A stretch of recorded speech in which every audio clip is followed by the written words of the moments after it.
नमस्कार, आप देख रहे हैं के न्यूज नेशनल और मैं हूं आपके साथ में शोभित पाठक। तो रुक करते हैं महत्वपूर्ण सुर्खियों पर।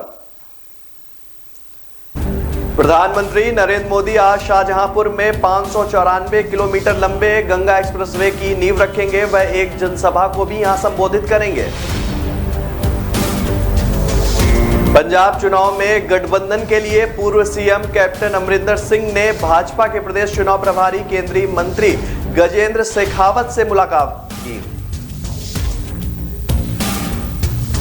गया के महाबोधि मंदिर में 19 जनवरी 2018 को विस्फोट और बमों की बरामदगी के बाद मामले में पटना की विशेष नेशनल इन्वेस्टिगेशन एजेंसी अदालत ने 3 दोषियों को उम्र कैद की सजा दी है। पंजाब के दिग्गज नेता और पूर्व मंत्री राणा गुरमीत सोढी जल्द कांग्रेस को बड़ा झटका दे सकते हैं।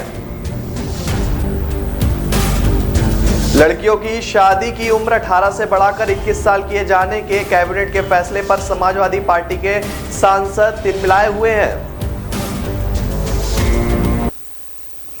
प्रधानमंत्री नरेंद्र मोदी आज शाहजहांपुर में 594 किलोमीटर लंबे गंगा एक्सप्रेसवे की नींव रखेंगे। वह एक जनसभा को भी यहां संबोधित करेंगे। 36,000 करोड़ की लागत से बनने वाला एक्सप्रेसवे पश्चिमी यूपी को पूर्वांचल से जोड़ेगा।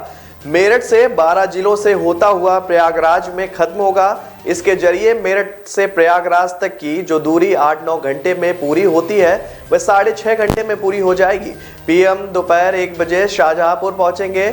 सभा में 1 लाख लोगों के आने की संभावना भी है। मैदान में 60,000 कुर्सियां भी रखी गई हैं। इसके अलावा 40,000 लोगों के खड़े होने की व्यवस्था की गई है। पीएम की सुरक्षा में 3,500 सुरक्षा कर्मी भी लगाए गए। यह एक्सप्रेसवे 12 जिलों की 76 विधानसभा सीटों पर असर डालेगा। इन 76 सीटों में से 55 भाजपा की इसमें जो है कब्जा है उनका, और जबकि 9 पर सपा और 4 सीटें बसपा के पास है, 3 कांग्रेस और 5 अन्य के पास है। किसान आंदोलन के चलते पश्चिमी यूपी में भाजपा बैकफुट पर है।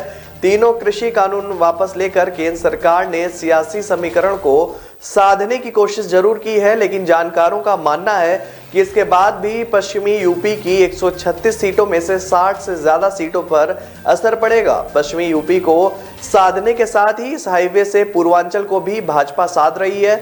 योगी के आने के बाद पूर्वांचल में सड़कों का जाल बिछ रहा है, जिसमें Gorakhpur link expressway, Prayagraj link expressway और गंगा एक्सप्रेसवे शामिल है। भले ही बाकियों का काम पूरा नहीं हुआ है, लेकिन योगी लौटे तो संभावना है कि यह काम पूरा होगा। ऐसे में भाजपा को फायदा मिल सकता है। पंजाब चुनाव में गठबंधन के लिए पूर्व सीएम कैप्टन अमरिंदर सिंह ने भाजपा के प्रदेश चुनाव प्रभारी केंद्रीय मंत्री गजेंद्र शेखावत से मुलाकात की है। इसके बाद शेखावत ने कहा है कि भाजपा का शीर्ष नेतृत्व पहले ही संकेत दे चुका है कि हम मिलकर चुनाव लड़ने वाले अमरिंदर का लंबा सियासी अनुभव है। वे पंजाब की जनता का हित चाहते हैं। वहीं कैप्टन अमरिंदर सिंह ने कहा है कि हम 101% चुनाव जीतने जा रहे हैं। जीतने की क्षमता के आधार पर सीटों का बंटवारा होगा। इसमें जिस पार्टी का कैंडिडेट जहां से जीतने की क्षमता रखेगा उसे बाकी दल सपोर्ट करेंगे। उन्होंने कहा कि सीटों के हिसाब से गठबंधन में बातचीत होगी। शेखावत के बाद अमरिंदर सिंह बीजेपी के राष्ट्रीय अध्यक्ष जेपी नड्डा और केंद्रीय गृह मंत्री अमित शाह से भी मिलेंगे। कैप्टन अमरिंदर सिंह इस बार पंजाब लोग कांग्रेस पार्टी बनाकर चुनाव लड़ रहे हैं। कांग्रेस के सीएम पद से हटाने के बाद उन्हें सियासी वजूद के लिए पंजाब चुनाव बहुत अहम है। भाजपा भी इस बार अकाली दल से अलग होकर चुनाव लड़ रही है। कैप्टन अमरिंदर सिंह के अलावा अकाली दल से टूटकर अलग हुए शिरोमणि अकाली दल के अध्यक्ष सुखदेव ढींडसा ने भी पंजाब भाजपा प्रभारी गजेंद्र शेखावत से दिल्ली में मुलाकात की है। पंजाब में 117 सीटों पर चुनाव होने, इनमें से 83 जनरल और 34 सीटें एससी के लिए रिजर्व है। भाजपा इस बार ज्यादा से ज्यादा सीटों पर चुनाव लड़ेगी। ये सीटें कितनी होंगी इस पर अमरिंदर और भाजपा लीडरशिप में बात होनी बाकी है। फिर भी भाजपा करीब 70 सीटों पर चुनाव लड़ने के बारे में सोच रही है। कैप्टन 9.5 साल के लिए 2 बार पंजाब के सीएम रह चुके हैं, लेकिन तब वह कांग्रेस में थे। ऐसे में उनकी पंजाब की सियासी जमीन पर कितनी पकड़ है, इसे भी भाजपा टटोल रही है। कैप्टन ने पंजाब लोग कांग्रेस पार्टी बनाकर उसका ऑफिस भी खोल दिया है, लेकिन उनके साथ कोई दिग्गज कांग्रेसी नेता नजर नहीं आ रहा है। ऐसे में भाजपा कैप्टन से यह भी जानना चाहती है कि उनके साथ कांग्रेस के कौन कौन से बड़े नेता आने वाले हैं।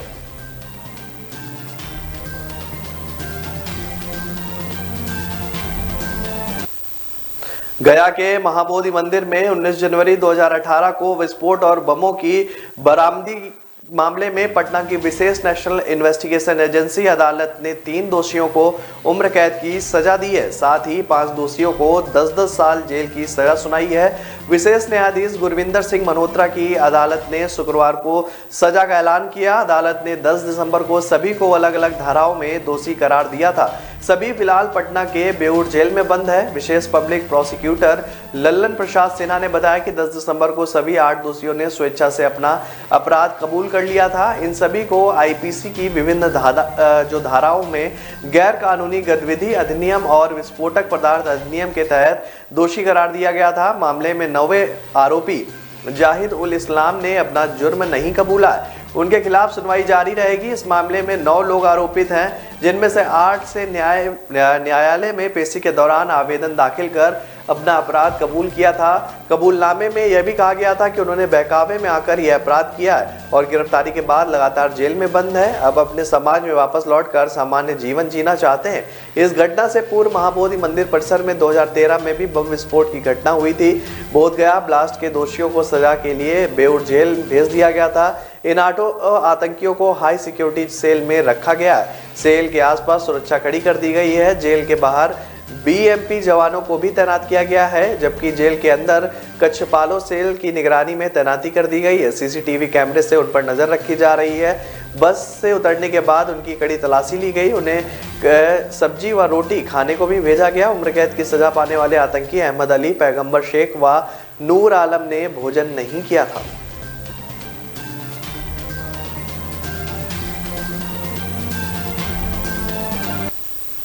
पंजाब के दिग्गज नेता और पूर्व मंत्री राणा गुरमीत सोढी जल्द कांग्रेस को बड़ा झटका दे सकते हैं। राणा सोढी के कांग्रेस छोड़ने की चर्चा तेज हो गई है। इस वजह से उनकी पार्टी की गतिविधियों से दूरी हुई है और वह कैंपेन कमेटी से लेकर स्क्रीनिंग कमेटी की किसी हलचल में नजर नहीं आ रहे। चर्चा ये भी है कि वह कांग्रेस छोड़ पंजाब लोक कांग्रेस में कैप्टन अमरिंदर सिंह के साथ जा सकते हैं। उन्हें कैप्टन का करीबी माना जाता है। हालांकि सियासी भविष्य को और मजबूत करने के लिए वह बीजेपी का भी दामन थाम सकते हैं। फिलहाल सभी सवालों पर उन्होंने चुप्पी साध रखी है। जब कांग्रेस ने पंजाब में कैप्टन अमरिंदर सिंह को सीएम की कुर्सी से हटाया तो राणा सोढी भी निशाने पर आ गए। नए सिरे से मंत्रियों के नाम तय हुए तो कैप्टन सरकार में खेल मंत्री रहे सोढी मंत्रिमंडल से बाहर हो गए। तब यह साफ हो गया कि उन्हें कैप्टन से नजदीकी का खामियाजा भुगतना पड़ा। इसकी वजह से कि जब कैप्टन के खिलाफ कांग्रेस में बगावत हुई थी तो राणा ने ही उन्हें शक्ति प्रदर्शन के लिए अपने घर में डिनर पार्टी रखी थी। पंजाब में कैप्टन की जगह सीएम चरणजीत सिंह चन्नी तो सीएम बन गए, लेकिन राहुल गांधी ने मंत्रिमंडल से बाहर हुए नेताओं से मुलाकात की। उसमें राणा सोढी भी शामिल थे। उन्हें भरोसा दिया गया कि पार्टी में उचित जगह और सम्मान दिया जाएगा। हालांकि कांग्रेस हाईकमान ने प्रताप सिंह बाजवा को मैनिफेस्टो कमेटी का चेयरमैन और सुनील जाखड़ को कैंपेन कमेटी का चेयरमैन बनाकर खुश करने की कोशिश की, लेकिन राणा सोढी को कोई अहम जिम्मेदारी नहीं दी गई, जिसके बाद वह पार्टी से नाराज बताए जा रहे थे।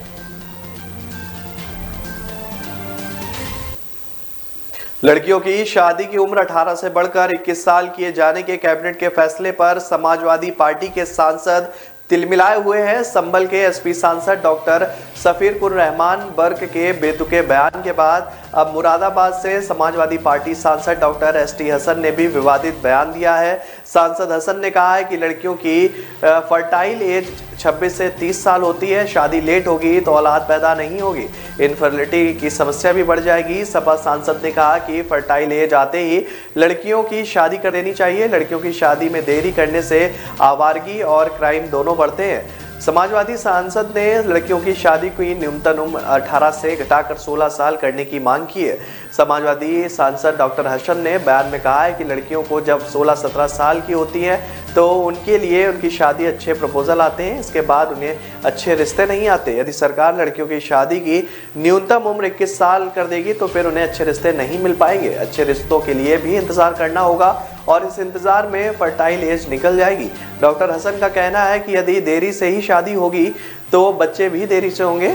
आदमी जब बूढ़ा हो चलेगा तब उसके बच्चे स्कूल जा रहे होंगे, इससे पूरा साइकिल गड़बड़ा जाएगा। इसलिए लड़कियों की शादी समय से होना बेहद जरूरी है ताकि समय से वो जीवन को जी सके। तो रुक रहे हैं एक छोटे से ब्रेक के लिए, ब्रेक के बाद जल्द हाजिर होंगे।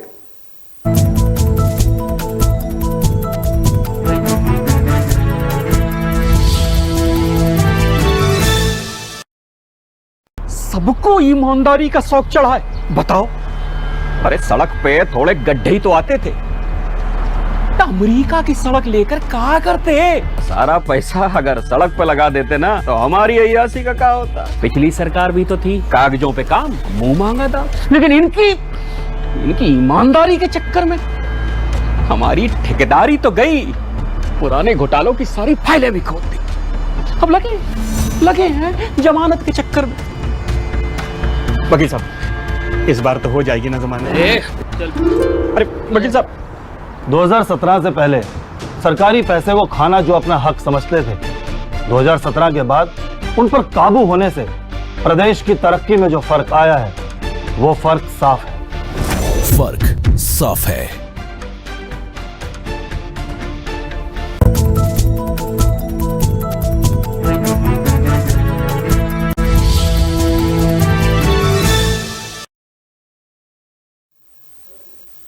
ब्रेक के बाद फिर स्वागत है आपका। रुक करते हैं आगे की खबरों पर। भारतीय किसान यूनियन के नेता गुरनाम सिंह चुड़ूनी आज चंडीगढ़ में 11 बजे प्रेस कॉन्फ्रेंस कर रहे हैं। संभावनाएं जताई जा रही है कि वह मिशन पंजाब के तहत अपनी नई पार्टी और रणनीति का ऐलान कर सकते हैं, क्योंकि चुड़ूनी पहले ही मिशन पंजाब के तहत किसानों को चुनाव लड़वाने की घोषणा कर चुके हैं। हालांकि पंजाब की किसान जत्थेबंदी उनके निर्णय से एकमत नहीं थी, लेकिन चुड़ूनी अपने मिशन पंजाब के तहत फतेहगढ़ साहिब में दौरे के दौरान एक उम्मीदवार की घोषणा भी कर चुके हैं। हालांकि संयुक्त किसान मोर्चा उनके पंजाब में चुनाव लड़ने के निर्णय से सहमत नहीं था, लेकिन चुड़ूनी अपने निर्णय पर अडिग है। पंजाब में चुनाव लड़ने की घोषणा के तहत गुरनाम सिंह यह भी कह चुके हैं कि हरियाणा छोड़कर पंजाब नहीं भागेंगे। वे मिशन पंजाब के तहत पंजाब में चुनाव नहीं लड़ेंगे, बल्कि चुनाव लड़वाएंगे। हरियाणा से संबंध होने के सवाल पर वो कह चुके हैं कि वे पैराशूट नहीं होंगे। उनका पुस्तैनी गांव पंजाब में है। आपको बता दें कि संयुक्त किसान मोर्चा पंजाब में चुनाव लड़ने के उनके निर्णय से सहमत नहीं था। इसी के चलते चुड़ूनी दूसरे किसान नेताओं पर समय समय पर तंज भी कसते रहे हैं। चुड़ूनी का कहना है कि किसान अपनी खुद की सरकार क्यों नहीं बना सकता।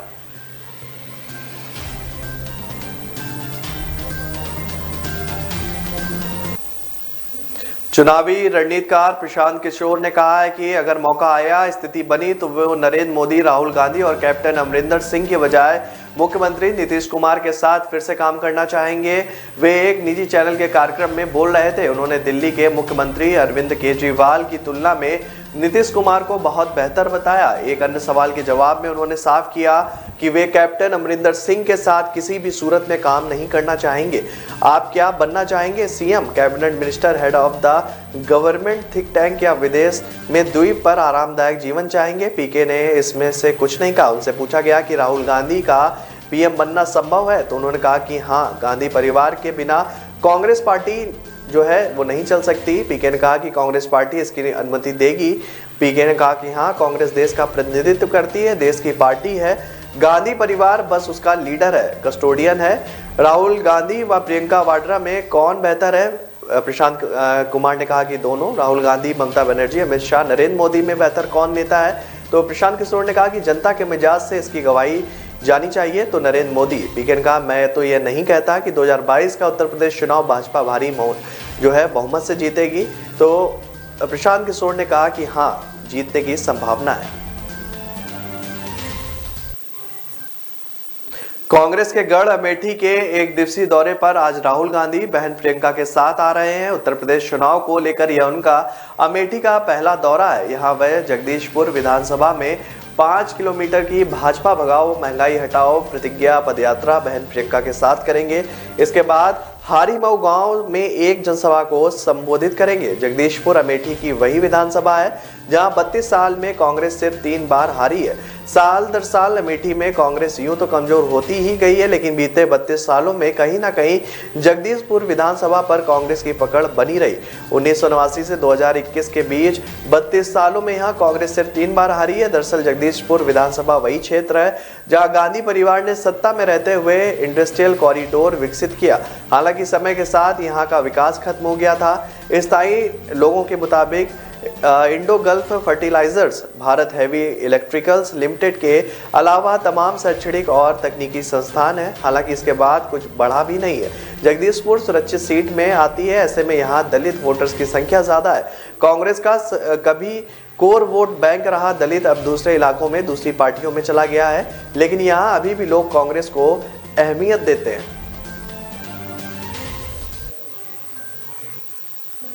AIMIM चीफ असुद्दीन अवैसी आज मेरठ से पश्चिम यूपी के मुसलमानों को साधेंगे। वैसे 18 दिसंबर को मेरठ के बिजली बम्बा बाईपास हापुड़ रोड में शोषित वंचित सम्मेलन करेंगे। सम्मेलन में दक्षिण और शहर सीटों के मुसलमानों को AIMIM से जुड़ने का न्योता देंगे।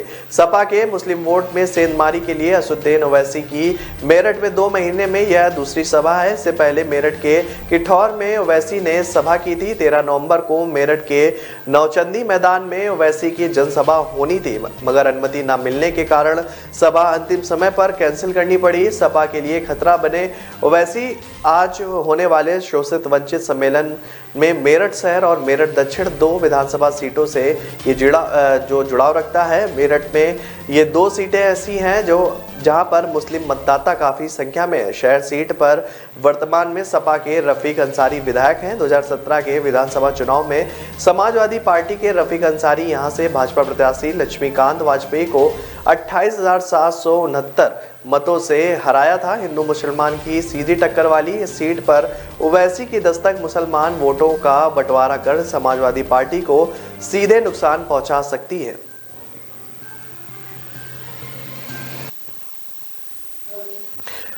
राज्य में पीएम आवास की राशि लौटने के लेकर सदन से सड़क तक राजनीति हो रही है, लेकिन सिर्फ यही नहीं बल्कि दर्जन भर और योजनाएं हैं जिनकी राशि केंद्र लौटा दी गई है। इसमें माध्यम भोजन, समग्र शिक्षा, पशु बीमा से लेकर फास्ट ट्रैक कोर्ट और आदिवासी उम्मीदवारों को IT ट्रेनिंग के लिए मिली राशि भी शामिल है। यह राशि करीब 1,487 लाख है और पीएम आवास योजना के अंतर्गत राज्य सरकार अपना हिस्सा नहीं दे पाई है। इस वजह से 7.80 लाख हितग्राही को मकान नहीं मिल पाएगा। इस मुद्दे पर शीतकालीन सत्र में जोरदार हंगामा हुआ था। मानसून सत्र में भी यह बड़ा मुद्दा था। अब नगरीय निकाय चुनाव में विपक्ष इस मुद्दे के रूप में भुना रहा है। राज्य सरकार का तर्क है कि कोरोना की वजह से राज्य की आर्थिक स्थिति गड़बड़ाई है। केंद्र से 20,000 करोड़ की राशि मिलनी है, यह राशि नहीं मिल पा रही है तो दूसरी योजनाओं में केंद्र सरकार ने अपनी हिस्सेदारी घटा दी और राज्यों की हिस्सेदारी बढ़ाकर बोझ बढ़ा दिया। यह भी एक महत्वपूर्ण कारण है कि राज्य सरकार अपना हिस्सा नहीं दे पा रही है। कई योजनाएं हैं जिनके अंतर्गत मिली राशि केंद्र सरकार द्वारा प्रोजेक्ट बंद कर देने के कारण लौटानी पड़ी हैं, जबकि राज्य की ओर से देरी को कारण बताकर भी राशि वापस ले ली गई है। विधानसभा में राज्य सरकार द्वारा दी गई जानकारी के मुताबिक पीएम आवास के अतिरिक्त दर्जन भर और योजनाएं हैं जिसकी राशि केंद्र को लौटाई गई है। आपको बता दें कि केंद्र से मिलने वाली राशि समेत अन्य मांगों को लेकर अब तक सीएम भूपेश बघेल व मंत्रियों ने 30 चिट्ठियां लिखी, पर इस पर अभी तक केंद्र की तरफ से कोई भी जवाब नहीं आया है। तो रुक रहा है एक छोटे से ब्रेक के लिए। ब्रेक के बाद जल्द हाजिर होंगे।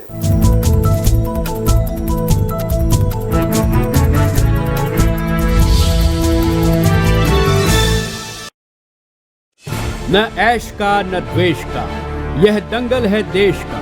सुलगती समस्याओं के जुलसते सवालों का होगा दंगल देश का। प्रशासन के प्रश्नों को लेकर होगा दंगल देश का। शिक्षा, स्वास्थ्य, समाज, कानून और व्यवस्था के आज क्या है हालात। सोमवार से शुक्रवार रोज रात 8 बजे जलपा क्षत्रिय के साथ दंगल देश का।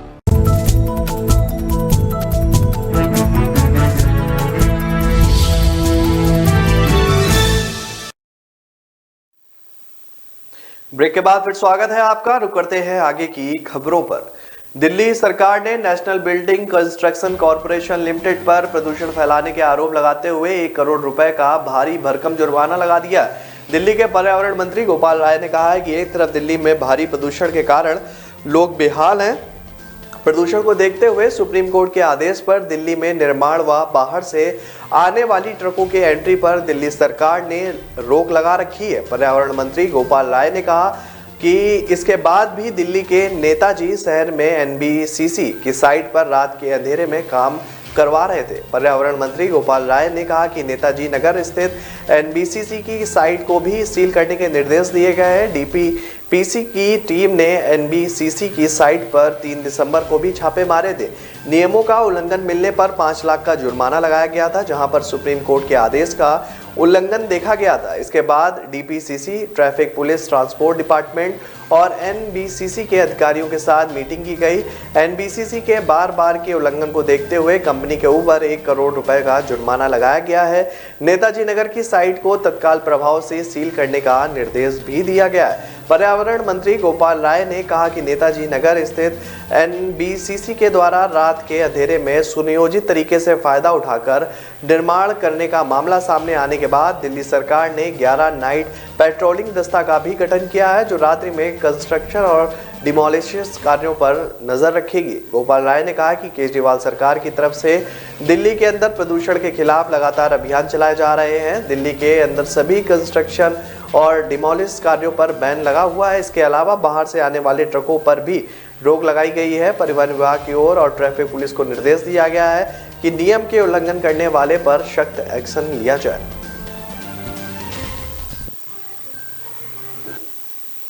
उत्तर प्रदेश में कोरोना के नए वेरिएंट ओमिक्रॉन ने आमद दर्ज करा दी है। इसी के साथ कोरोना ने अब तक के सबसे ज्यादा संक्रामक वेरिएंट देश के सबसे ज्यादा आबादी वाले राज्य में दस्तक दी है। शुक्रवार शाम दिल्ली से आई रिपोर्ट में गाजियाबाद में रह रहे बुजुर्ग दंपति की जीनोम स्कैनिंग रिपोर्ट पॉजिटिव आई है। दोनों ही मरीज महाराष्ट्र से यूपी आए और 2 दिसंबर की उनकी कोविड रिपोर्ट पॉजिटिव आई थी। तभी से दोनों को होम आइसोलेशन में रखा गया था। इस बीच प्रदेश में शुक्रवार को 22 नए कोविड केस दर्ज हुए हैं। इसी के साथ यूपी में कोरोना के सक्रिय मामलों की संख्या भी अब 164 हो चुकी है। संक्रामक रोग के राज्य नोडल अधिकारी विकासेंदु अग्रवाल के मुताबिक 2 दिसंबर को महाराष्ट्र से यह दोनों गाजियाबाद आए। इनकी रिपोर्ट पॉजिटिव आने के बाद सैंपल जीनोम स्कैनिंग के लिए दिल्ली भेजे गए थे। शुक्रवार शाम को उनकी रिपोर्ट पॉजिटिव आई। इनसे संपर्क में आने वाले सभी लोगों की रिपोर्ट पहले ही नेगेटिव आई थी। दोबारा से सभी के सैंपल लिए गए। फिलहाल दोनों ही संक्रमितों को होम आइसोलेशन में रखा गया है। गाजियाबाद में ओमिक्रॉन केस मिलने की सूचना से लखनऊ तक में हड़कंप मच गया है। आनन फानन में नए सिरे से सभी संपर्क में आने वाले लोगों की सैंपलिंग कराने के आदेश जारी किए गए हैं। पूरे इलाके को कंटेनमेंट जोन बनाने के भी निर्देश दिए गए हैं। इस बीच प्रदेश में नए वेरिएंट की दस्तक से मेडिकल एडवाइजरी कमेटी की तरफ से भी अपडेट गाइडलाइन जारी की गई है।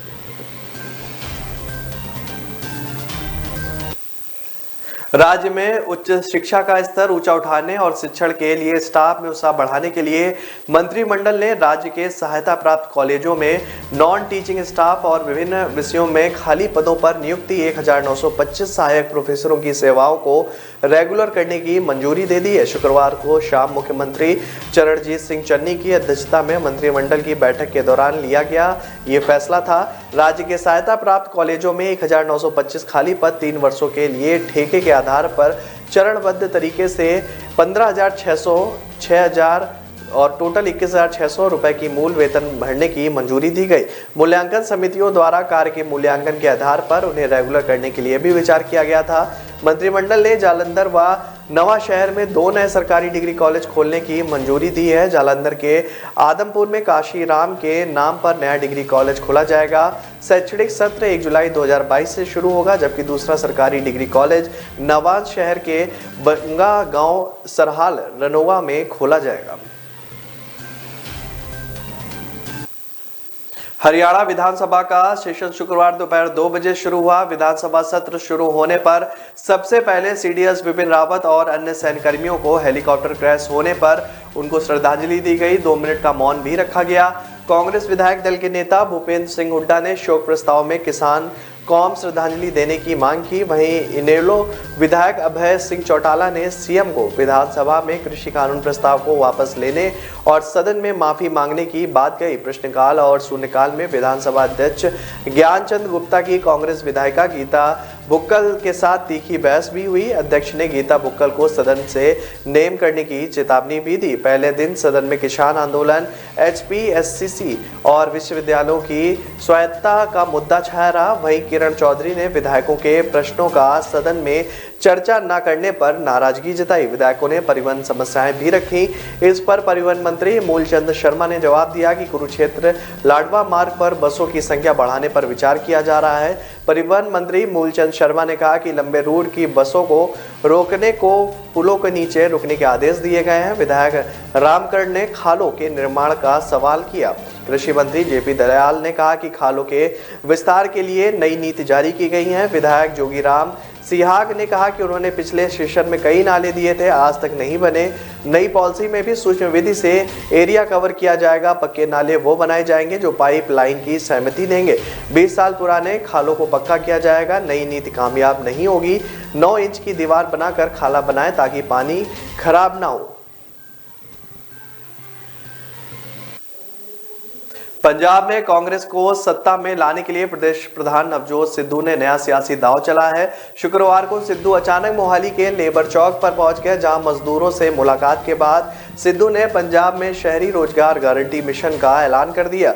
सिद्धू ने कहा कि इस मिशन के तहत हर मजदूर को गरीबी रेखा से नीचे बीपीएल कार्ड मिलेगा। उन्हें मुफ्त सेहत, शिक्षा समेत कई तरह की सुविधाएं भी दी जाएंगी। सिद्धू ने कहा कि कतार के आखिरी में खड़े मजदूर सबसे ज्यादा नजरअंदाज किए जाते हैं, जिनके लिए वह पंजाब मॉडल में यह स्कीम लेकर आए। सिद्धू ने सरकार पर भी सवाल उठाए। कंस्ट्रक्शन सेस इकट्ठा किया जाता है और ये सेस कंस्ट्रक्शन वर्करों के लिए ही होता है, लेकिन यह किसको दिया गया? जब किसी का रजिस्ट्रेशन ही नहीं तो फिर फायदा किसी को कैसे मिलेगा? उन्होंने मौजूदा सरकार के मजदूरों को 3100 रुपए देने के दावे पर कहा कि पंजाब में सिर्फ 1% मजदूर ही रजिस्टर्ड है, तो फिर किसी को कैसे फायदा मिल सकता है? सिद्धू ने कहा कि पिछले 4.5 सालों में कैप्टन अमरिंदर सिंह सत्ता में रहे, वह जान बचाने के लिए कठपुतली की तरह नाचते रहे। मजदूरों और पल्लेदारों ने भी कोई काम नहीं किया। सिद्धू इससे पहले भी कहते रहे कि कैप्टन भाजपा के इशारों पर काम करते हैं। कैप्टन की अकाली दल से साठगांठ थी।